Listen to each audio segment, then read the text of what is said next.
أعوذ بالله من الشيطان الرجيم بسم الله الرحمن الرحيم In the name of Allah, the entirely merciful, the especially merciful. ويسألونك عن المحيض قل هو أذى فاعتزلوا النساء في المحيض ولا تقربوهن حتى يطهرن فإذا تطهرن فأتوهن من حيث أمركم الله إن الله يحب التوابين ويحب المتطهرين. And they ask you about menstruation. Say, it is harm, so keep away from wives during menstruation. And do not approach them until they are pure. And when they have purified themselves, then come to them from where Allah has ordained for you. Indeed, Allah loves those who are constantly repentant and loves those who purify themselves. نساؤكم حرث لكم فأتوا حرثكم أنى شئتم وقدموا لأنفسكم واتقوا الله واعلموا أنكم ملاقوه وبشر المؤمنين. Your wives are a place of sowing of seed for you. So come to your place of cultivation however you wish and put forth righteousness for yourselves. And fear Allah and know that you will meet Him. And give good tidings to the believers. ولا تجعلوا الله عرضة لأيمانكم أن تبروا وتتقوا وتصلحوا بين الناس والله سميع عليم. And do not make your oath by Allah an excuse against being righteous and fearing Allah and making peace among people. And Allah is hearing and knowing. لا يؤاخذكم الله باللغو في أيمانكم ولكن يؤاخذكم بما كسبت قلوبكم والله غفور حليم.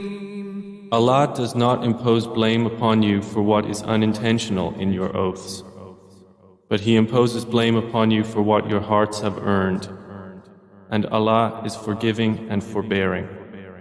للذين يؤلون من نسائهم تربص 4 أشهر فإن فاءوا فإن الله غفور رحيم. For those who swear not to have sexual relations with their wives is a waiting time of 4 months. But if they return to normal relations, then indeed Allah is forgiving and merciful. وإن عزموا الطلاق فإن الله سميع عليم. And if they decide on divorce, then indeed Allah is hearing and knowing.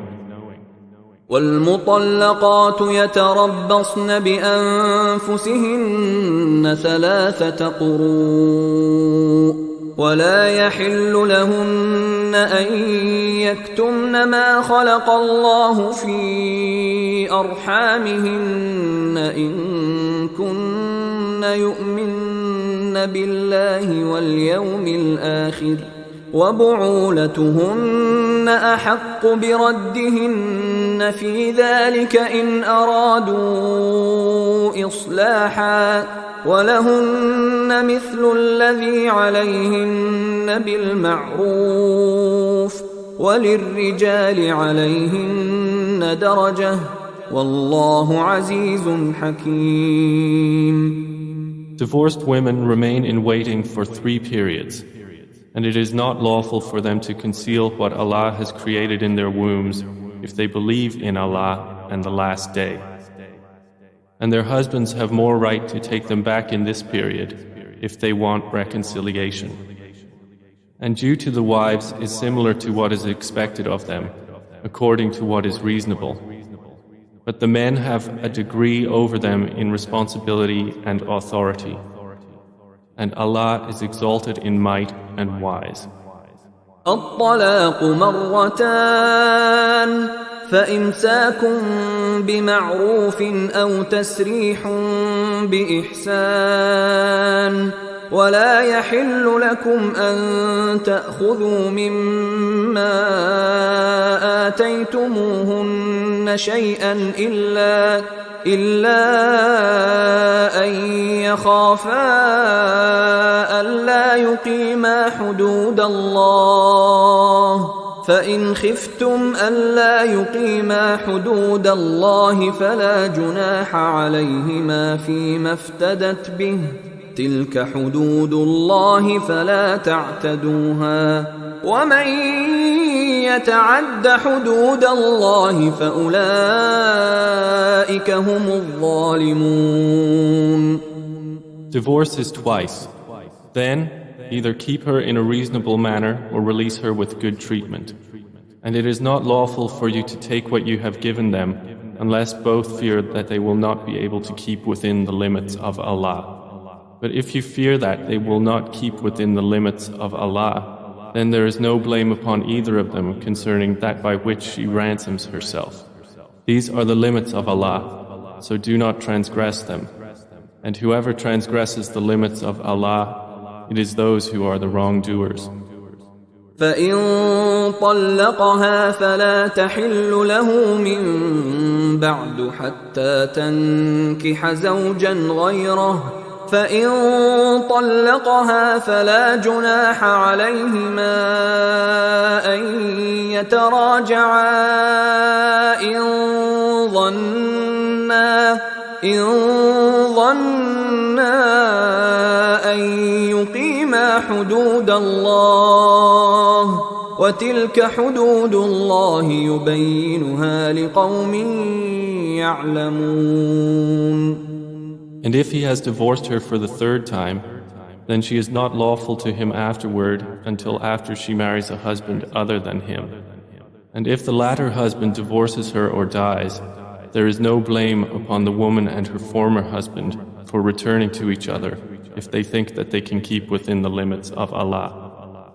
These are the limits of Allah, which He makes clear to a people who know. وَإِذَا طَلَّقْتُمُ النِّسَاءَ فَبَلَغْنَ أَجَلَهُنَّ فَأَمْسِكُوهُنَّ بِمَعْرُوفٍ أَوْ سَرِّحُوهُنَّ بِمَعْرُوفٍ وَلَا تُمْسِكُوهُنَّ ضِرَارًا لِتَعْتَدُوا وَمَنْ يَفْعَلْ ذَلِكَ فَقَدْ ظَلَمَ نَفْسَهُ ولا تتخذوا آيات الله هزوا واذكروا نعمة الله عليكم وما أنزل عليكم من الكتاب والحكمة يعظكم به واتقوا الله واعلموا أن الله بكل شيء عليم. And when you divorce women and they have nearly fulfilled their term, either retain them according to reasonable terms or release them according to reasonable terms, and do not keep them intending harm to transgress against them. And whoever does that has certainly wronged himself. And do not take the verses of Allah in jest, and remember the favor of Allah upon you and what has been revealed to you of the book and wisdom by which He instructs you.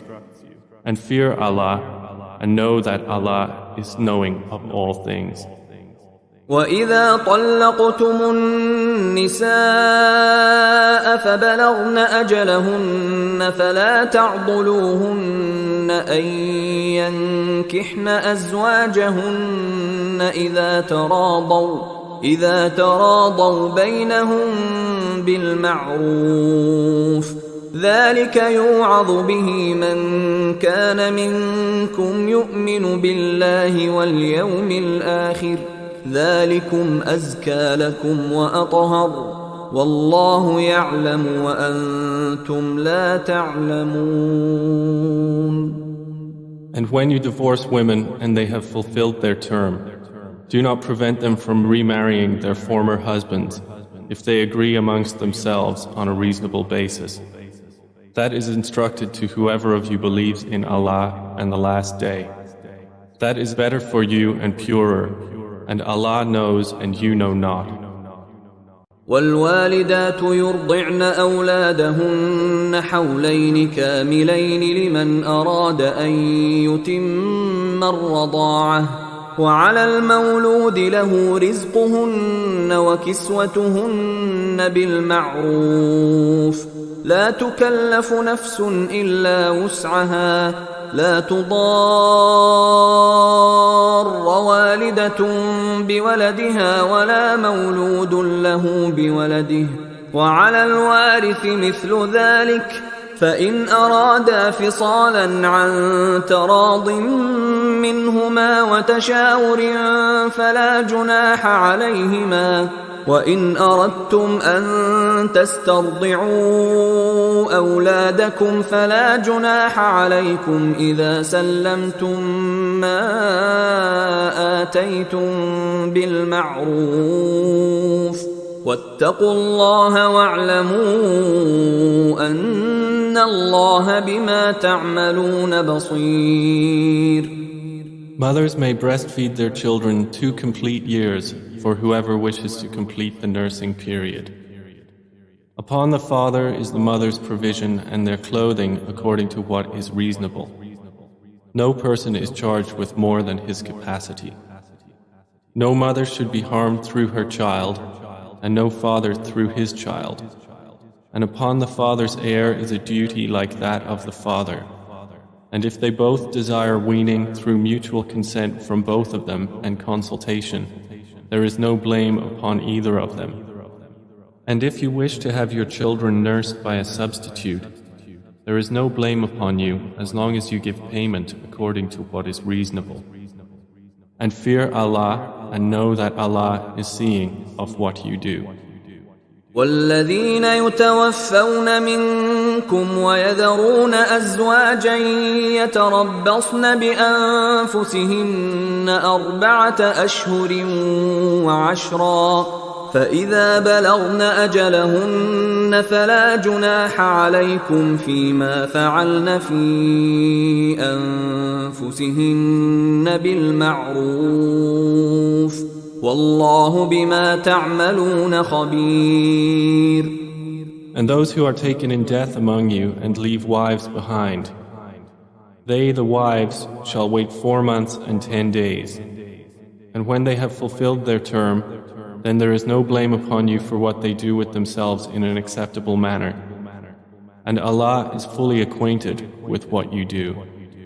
ولا جناح عليكم فيما عرضتم به من خطبة النساء أو أكننتم في أنفسكم علم الله أنكم ستذكرونهن ولكن لا تواعدوهن سرا إلا أن تقولوا قولا معروفا ولا تعزموا عقدة النكاح حتى يبلغ الكتاب أجله واعلموا أن الله يعلم ما في أنفسكم فاحذروه واعلموا أن الله غفور حليم.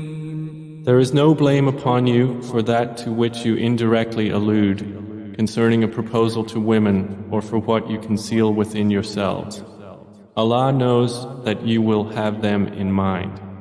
But do not promise them secretly except for saying a proper saying. And do not determine to undertake a marriage contract until the decreed period reaches its end. And know that Allah knows what is within yourselves, so beware of Him. And know that Allah is forgiving and forbearing. لا جناح عليكم إن طلقتم النساء ما لم تمسوهن أو تفرضوا لهن فريضة ومتعوهن على الموسع قدره وعلى المقتر قدره متاعا بالمعروف حقا على المحسنين. There is no blame upon you if you divorce women you have not touched or specified for them obligation, but give them a gift of compensation, the wealthy according to his capability and the poor according to his capability, a provision according to what is reasonable, a duty upon the doers of good. وَإِن طَلَّقْتُمُوهُنَّ مِن قَبْلِ أَن تَمَسُّوهُنَّ وَقَدْ فَرَضْتُمْ لَهُنَّ فَرِيضَةً فَنِصْفُ مَا فَرَضْتُمْ إِلَّا أَن يَعْفُونَ أَوْ يَعْفُوَ الَّذِي بِيَدِهِ عُقْدَةُ النِّكَاحِ وَأَن تَعْفُوا أَقْرَبُ لِلتَّقْوَى وَلَا تَنسَوُا الْفَضْلَ بَيْنَكُمْ إِنَّ اللَّهَ بِمَا تَعْمَلُونَ بَصِيرٌ. And if you divorce them before you have touched them and you have already specified for them an obligation, then give half of what you specified, unless they forego the right or the one in whose hand is the marriage contract forgoes it. And to forego it is nearer to righteousness. And do not forget graciousness between you. Indeed, Allah, of whatever you do, is seeing.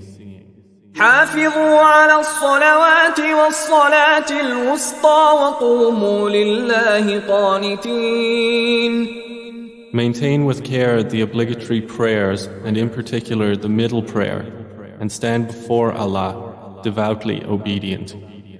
فإن خفتم فرجالا أو ركبانا فإذا أمنتم فاذكروا الله كما علمكم ما لم تكونوا تعلمون. And if you fear an enemy, then pray on foot or riding. But when you are secure, then remember Allah in prayer, as He has taught you that which you did not previously know.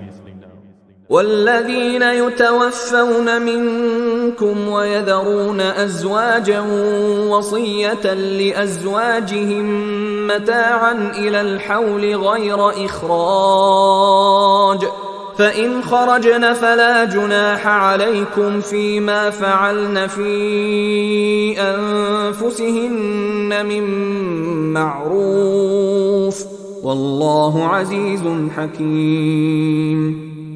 And those who are taken in death among you and leave wives behind, for their wives is a bequest, maintenance for 1 year without turning them out. But if they leave of their own accord, then there is no blame upon you for what they do with themselves in an acceptable way. And Allah is exalted in might and wise. وللمطلقات متاع بالمعروف حقا على المتقين. And for divorced women is a provision according to what is acceptable, a duty upon the righteous. كذلك يبين الله لكم آياته لعلكم تعقلون. Thus does Allah make clear to you His verses that you might use reason. ألم تر إلى الذين خرجوا من ديارهم وهم ألوف حذر الموت فقال لهم الله موتوا ثم أحياهم إن الله لذو فضل على الناس ولكن أكثر الناس لا يشكرون. Have you not considered those who left their homes in many thousands, fearing death? Allah said to them, "Die." Then He restored them to life. And Allah is full of bounty to the people, but most of the people do not show gratitude. وقاتلوا في سبيل الله واعلموا أن الله سميع عليم. And fight in the cause of Allah, and know that Allah is hearing and knowing. من ذا الذي يقرض الله قرضا حسنا فيضاعفه له أضعافا كثيرة والله يقبض ويبسط وإليه ترجعون. Who is it that would loan Allah a goodly loan so He may multiply it for him many times over? And it is Allah who withholds and grants abundance, and to Him you will be returned. ألم تر إلى الملأ من بني إسرائيل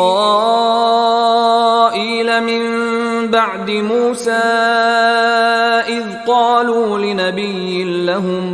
إذ قالوا لنبي لهم ابعث لنا ملكا نقاتل في سبيل الله قال هل عسيتم إن كتب عليكم القتال ألا تقاتلوا قالوا وما لنا ألا نقاتل في سبيل الله وقد أخرجنا من ديارنا وأبنائنا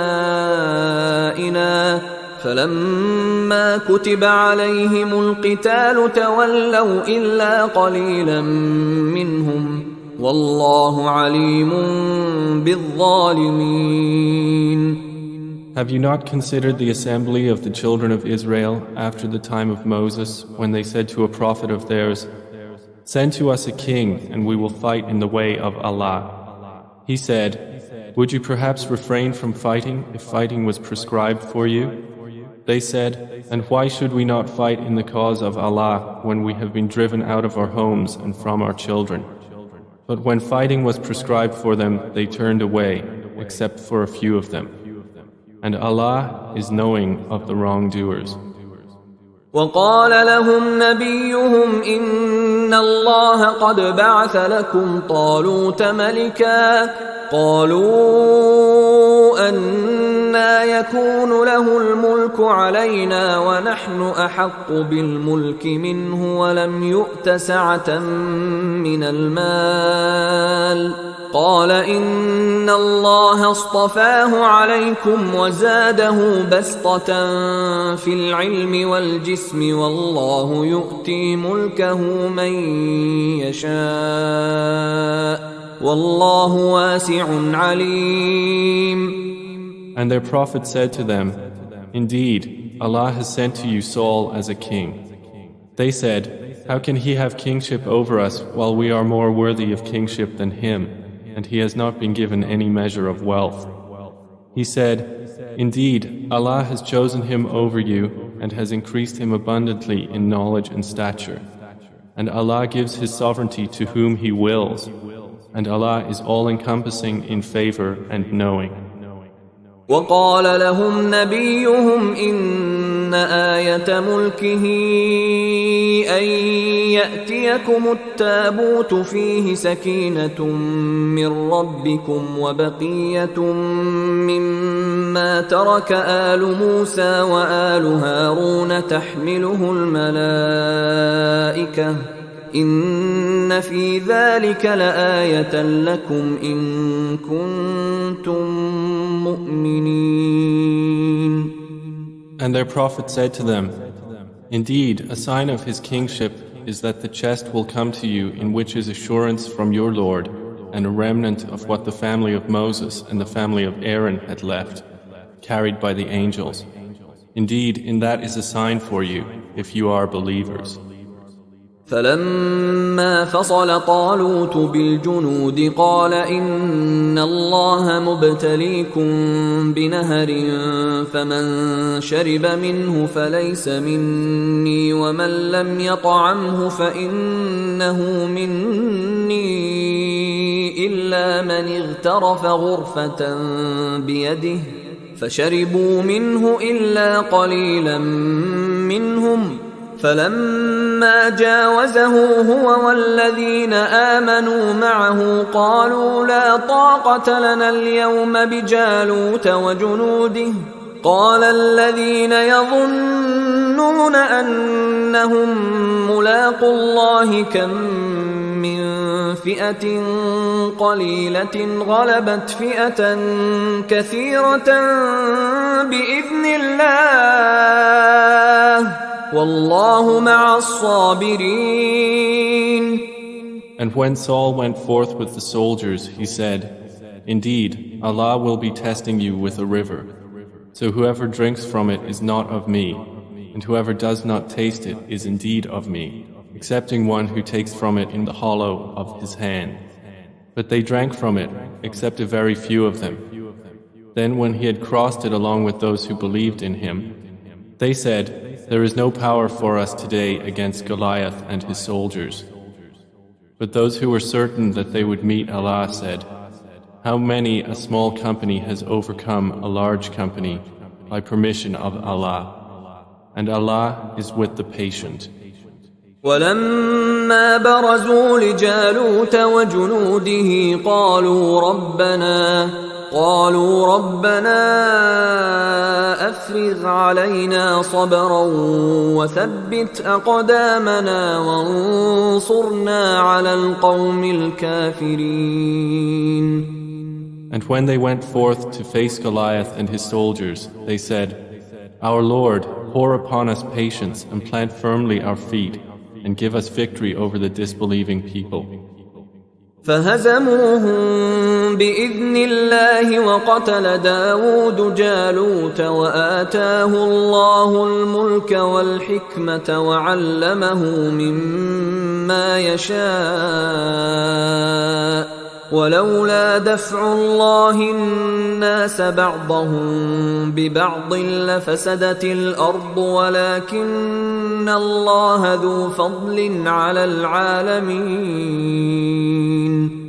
So they defeated them by permission of Allah, and David killed Goliath, and Allah gave him the kingship and prophethood, and taught him from that which He willed.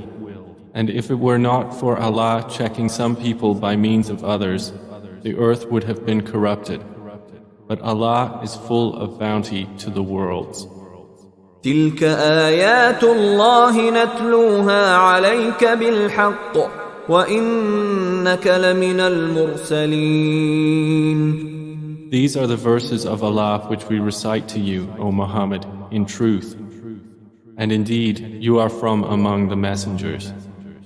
تلك الرسل فضلنا بعضهم على بعض منهم من كلم الله ورفع بعضهم درجات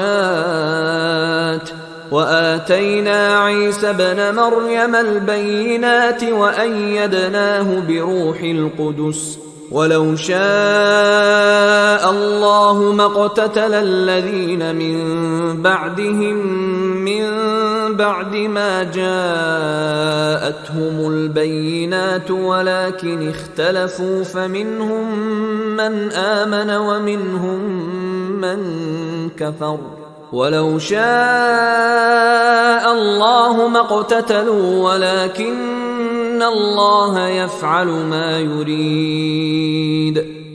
Those messengers, some of them we caused to exceed others. Among them were those to whom Allah spoke, and He raised some of them in degree. And we gave Jesus, the son of Mary, clear proofs, and we supported him with the pure spirit. If Allah had willed, those generations succeeding them would not have fought each other after the clear proofs had come to them. But they differed, and some of them believed and some of them disbelieved. And if Allah had willed, they would not have fought each other. But Allah does what He intends. يا أيها الذين آمنوا أنفقوا مما رزقناكم من قبل أن يأتي يوم لا بيع فيه ولا خلة ولا شفاعة والكافرون هم الظالمون. O you who have believed, spend from that which we have provided for you before there comes a day in which there is no exchange and no friendship and no intercession. And the disbelievers, they are the wrongdoers. الله لا إله إلا هو الحي القيوم لا تأخذه سنة ولا نوم له ما في السماوات وما في الأرض من ذا الذي يشفع عنده إلا بإذنه يعلم ما بين أيديهم وما خلفهم ولا يحيطون بشيء من علمه إلا بما شاء وسع كرسيه السماوات والأرض ولا يؤوده حفظهما وهو العلي العظيم. Allah, there is no deity except Him, the ever-living, the sustainer of all existence. Neither drowsiness overtakes Him nor sleep. To Him belongs whatever is in the heavens and whatever is on earth. Who is it that can intercede with Him except by His permission? He knows what is before them and what will be after them, and they encompass not a thing of His knowledge except for what He wills. His kursi extends over the heavens and the earth, and their preservation tires Him not, and He is the Most High, the Most Great. صدق الله العظيم.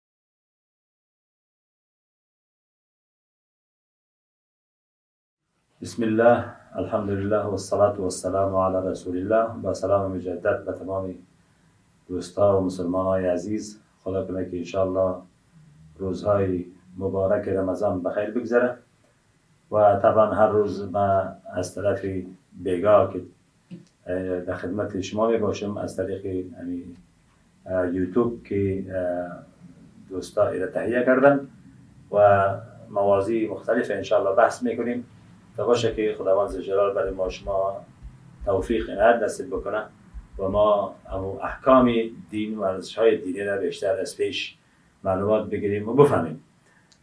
امروز موضوع فقه روزه. فقه روزه و یعنی فهم روزه. معنای فقه چه معنا؟ فقه در لغت یعنی دانایی و فهم میگن. یک کسی را میگیم که فقیه است، یعنی معنای از این داره که او کسی است که در فهم احکام فریضه روزه از لابلای قرآن و سنت و آداب، فضائل، احکام و همه چیز در رابطه با روزه که است، همه موضوعات که است در او دسترسی و بررسی داره و او را میگن فقیه.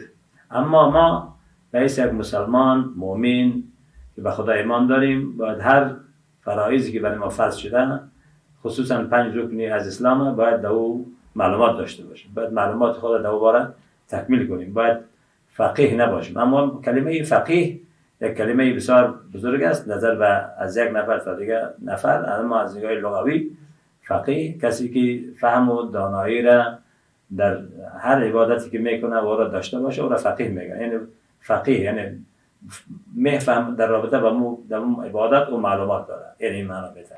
اما فقط در اصطلاح فقها کسایی هستند که اونا از علما هستن، اونا فقه را میفهمن، یعنی فهمی قرآن و حدیث میفهمن، از جای استدلال میکنن تا باشه که اونا بتونن چیز بکنن، بتونن عبادات برای مردم از با اخذ از قرآن و سنت برای مردم اونا شرح کنن. پس روزه هم یکی از عبادات است که ما و شما باید بفهمیم. یعنی فقه روزه یعنی معنی شده که فهمیدنی هایی در رابطه با ماه مبارک رمضان و روزه. طبعا ما شما میفهمیم که روزه رمضان واجب است و روزه فرض و واجب دو قسم است. یکی ماه مبارک رمضان است که ما شما همه مسلمان هستیم، بدون روزه شرعی باید روزه شرعی اگر نداشته باشیم باید روزه بگیریم که انشاءالله در رابطه با روزه شرعی ما بعدتر صحبت میکنیم انشاءالله در حلقه های آینده. روزه فرضی است که ما رمضان روزه میگیریم. یکی روزه فرضی است که نظر به علتی که یا کاری که یا گناهی که از ما سر میزنه او را روزه میگیریم که وام چی است؟ وام برای ما و شما واجب است. چون روزه چی است؟ روزه قسم. روزه قسم ما و شما کسی قسم بخوره و باید قسم بشه آنست نباشه، از خاطر یا 10 نفر نان میته یا یکی 10 نفر کالا میته یا 3 روز روزه میگیره. این فرض است وقتی که برای انسان واجب است مثل روزه ماه مبارک رمضان باشه. یکیش زهار است، روزه کفاره میگه. یکی زهار است، یک کسی خانه میشه میگه که تو مثل مادرم واری هستی، یا یگام جسم میشه میگه که تو مثل مادرم واری هستی. در این حالت و این انسان گناهکار میشه و باید 60 روز روزه بگیره. و این روزه زهار میگن در قرآن است و این 60 روز است، باید در 60 روز باید روزه بگیره. و همچنین روزه کفاره دیگر که عبارت از چی است؟ عبارت از خدا نخواسته کسی را انسان میکشه غلطی به غلطی، مثلا اکسیدنت بکنه یا به نافهمیده کسی را خدا نخواسته میکشه. در او حالت 3 حالت وجود داره. حالت اولش باید دیه بته، خونبها بته. حالت دومش باید او چیز بکنه، باید روزه بگیره و روزه باید 60 روزه پی در پی میگیره. و اگر 60 روزه پی در پی گرفتن نتوانست و طبعا پیش از او هم فدیه است و هم یک غلام آزاد بکنه که غلام آزاد کردن در عصر طبعا وجود نداره، فقط 2 چیز است که عبارت از دیه است و بعد از روزه. و هر کدام از اینا را که انجام داد دیگه ثابت بشه. و همچنان کفاره جماع در روز رمضان کسی که با خانه‌اش نزدیک میشه آمیزش جنسی داشته باشه در اونجا او هم کفاره داره. کفارهش که عبارت 60 روز روزه است یا 60 مسکین نان دادن است که و او در قرآن هم در حدیث پیغمبر صلی الله علیه و سلم است که ان شاء الله بعدتر در موضوع دیگه ان شاء الله اینا بحث میکنیم. دوم روزه مستحب است. روزه مستحب و سنت هم 2 قسم است. یکی روزه مستحب و سنت اختیاری که است بدون وقت است، بدون قید زمان است. مثلا یک نفر میگه من سه‌شنبه روزه میگیرم به خاطر خدا، هیچ آزار است، مشکلی نیست، ان شاء الله اجر داره. اما روزه تطوع هم روزه که سنت هست، روزه که مثلا اختیاری هست. این روزه یکی مقید به زمان است، یکی مقید به زمان نیست. مقید به زمان نیست معنای نداره که هر روز روزه بگیره. مثلا در روز عید روزه گرفتن درست نیست، روز عید قربان، روز عید رمضان و همچنین در روز 3 روز حج کسی که در حج باشه روزه گرفتن درست نیست مگر کسی که در حج قربانی نکنه. اگر قربانی کنه ضرور نیست که روزه بگیره. اگر قربانی نداشت بعد از اون قسمی که خداوند میگه که ثلاثه فی الحج و 7 اذا رجعتم 3 روز در حج روزه میگیره که ایام تشریق است. ایام تشریق روزه گرفتن درست نیست. و همچنین روزه گرفتن روز جمعه طبعا مکروه است. باید 1 روز پیش امروز جمعه بگیریم، بعد دیگر روز امروز جمعه بگیریم. 2 روز یا پنجشنبه و جمعه یا جمعه و شنبه. در واقع تنها جمعه را روزه گرفتن مکروه است، این درست نیست. یا این روزه غیر از این روزها دیگه هر روز میتونه انسان روزه بگیره. اما بعضی روزهای اختیاری بعضی روزهای اختیاری که او عبارت از سنت است، اجر زیاد داره و او مقید به زمان است. مقید به مثلا روزه عرفه. روز عرفه برای ما شما پیغمبر صلی الله علیه و سلم میگه کسی که روز عرفه روزه میگیره خداوند گناههای گذشته و گناههای آینده‌اش میبخشه. مثلا گناه یک سالش خداوند میبخشه. رسول الله صلی الله علیه و سلم میفرماید. مثلا روز عاشورا است، در این محرم است که ما شما باید امروز 9 و 10 محرم باید روزه بگیریم یا 10 یا 11 بگیریم. 6 شوال است که بعد از خلاص شدن ماه مبارک رمضان که ماه شوال شروع میشه، پیغمبر صلی الله علیه و سلم میگه من صام رمضان فاتبعه 6 من شوال كأنما صام الدهر كله او كما قال صلی الله علیه و سلم. کسی که میگه رمضان خلاص کرد و بعد از رمضان بعد از عید 6 روز دیگه از شوال اگر روزه بگیره مثل که در تمام عمر روزه گرفته باشه، ثوابش اجر است. دوشنبه و روزهای دوشنبه و پنجشنبه در یک هفته است و روزه چی است؟ و همچنین روزه ایام البیض میگن که در ماهای اسلامی از 15 16 17 این 3 روز در وسط ما روزه میگرفتن پیغمبر صلی الله علیه و سلم و این روزه سنت است. و دیگه فضایل روزه است که من قبلا روز بر شما گفتم، در اینجا بسیار خلاصه بر شما بحث میکنم. روزه یک حصن، یک قلعه، یک مستحکم جایی است که انسان از آتش دوزخ نگاه میکنه. واقعا این فضایل روزه است. دوم روزه گناه ها را محو میکنه، اشتباهات را محو میکنه.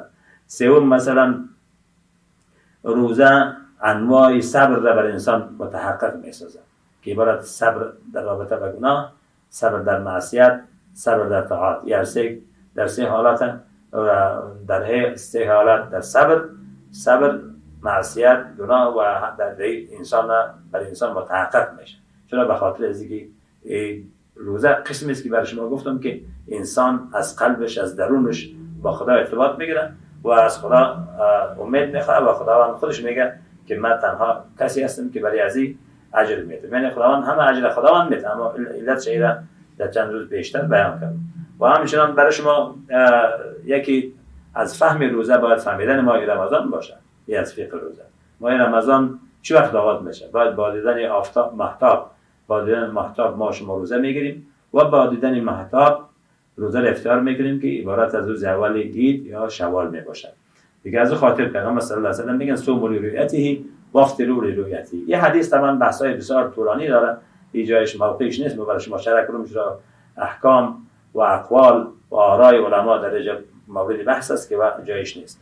و همچنین پیغمبر صلی الله علیه و سلم میگه که الشهر هکذا، الشهر هکذا، برای انگشت خود اشاره میکردن، یعنی ماه اسلامی یا 29 روز است یا 30 روز است.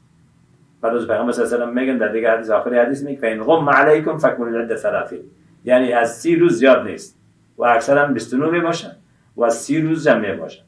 پیغمبر صلی الله علیه و سلم میفرمایند که یک تعداد مسلمانان ما شما داریم متاسفانه یه عدم علم و جهل است، فکر میکنن که والله امسال روزه ما ناقص شد، روزه ما کم شد، روزه کم نمیشه. چرا خود اسلام در طبیعت همین ماه مبارک رمضان و دیگه ماهای اسلامی کلندر اسلامی یا 29 میباشه یا 30 میباشه.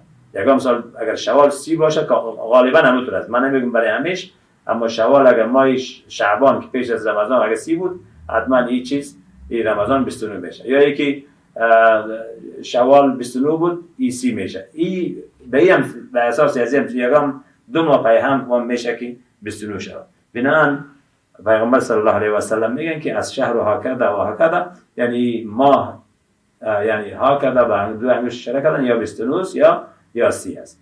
پس ما و شما فقه روزه، فهم روزه و تمام عباداتی که ما و شما باید یاد داریم باید الفبایشه، باید اصولشه یاد داشته باشیم تا خدا آماده کنیم ان شاء الله. دیگه گفتن یا امروز همونجا خاتمه میتونم.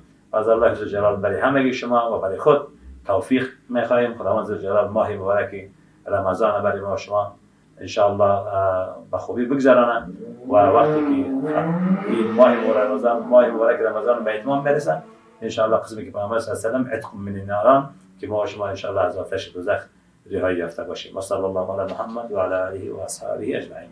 نسألك يا من هو الله الذي لا إله إلا هو الرحمن الرحيم الملك القدوس السلام المؤمن المهيمن العزيز الجبار المتكبر الخالق البارئ المصور الغفار القهار الوهاب الرزاق الفتاح العليم القابض الباسط الخافض الرافع المعز المذل السميع البصير الحكم العدل اللطيف الخبير الحليم العظيم الغفور الشكور العلي الكبير الحفيظ المقيم الحسيب الجليل الكريم الرقيب المجيب الواسع الحكيم الودود المجيد الباعث الشهيد الحق الوكيل القوي المتين الولي الحميد المحسن المبدع المعيد المحيي المميت الحي القيوم الواجد الماجد الواحد الصمد القادر المقتدر المقدم المؤخر الأول الآخر الظاهر الباطن الوالي التعالي البار التواب المنتقم العفو رؤوف المالك الملك ذو الجلال والإكرام المقسط الجامع الغني المغني المال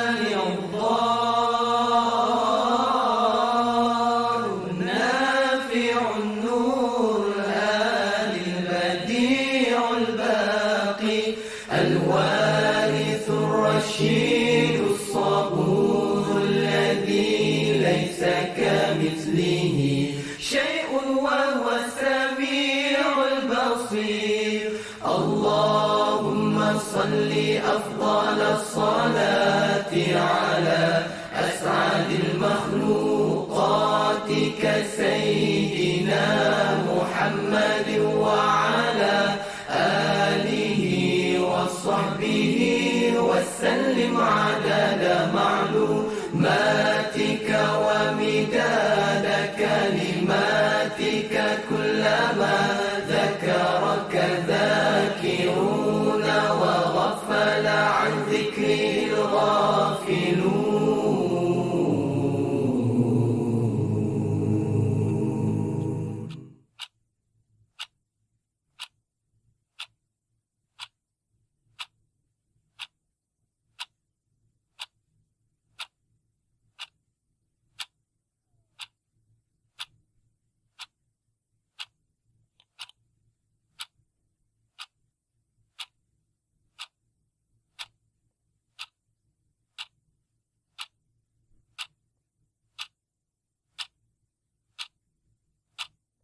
اللهم إني لك صمت وبك آمنت وعليك توكلت وعلى رزقك أفطرت.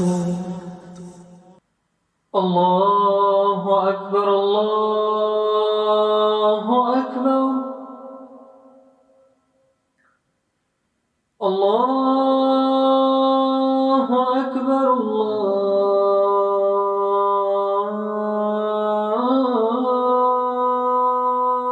الله أكبر.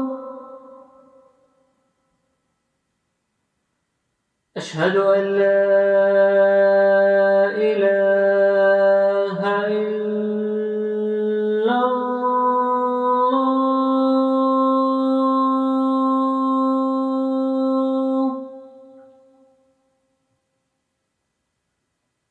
أشهد أن لا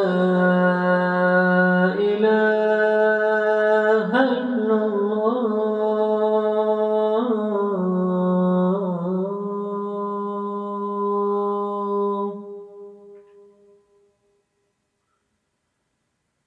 أشهد أن محمد رسول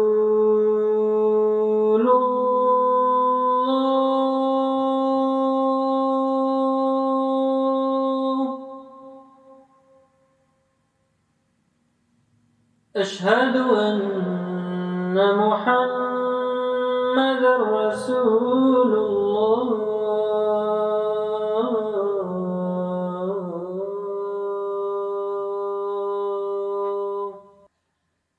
حي على الصلاة.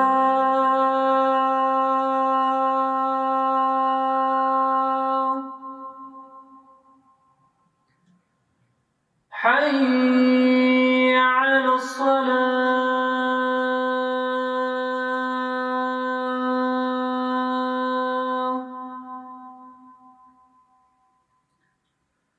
حي على الفلاح.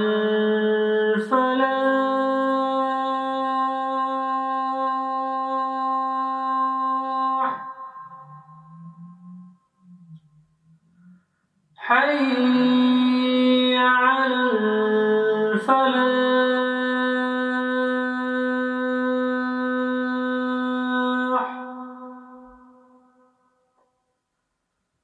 الله أكبر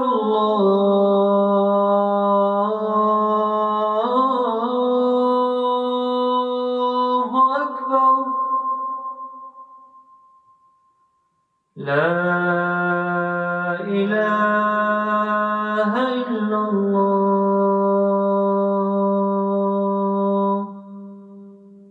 اللهم رب هذه الدعوة التامة والصلاة القائمة آت محمدا الوسيلة والفضيلة وابعثه مقاما محمودا الذي وعدته إنك لا تخلف الميعاد برحمتك يا أرحم الراحمين.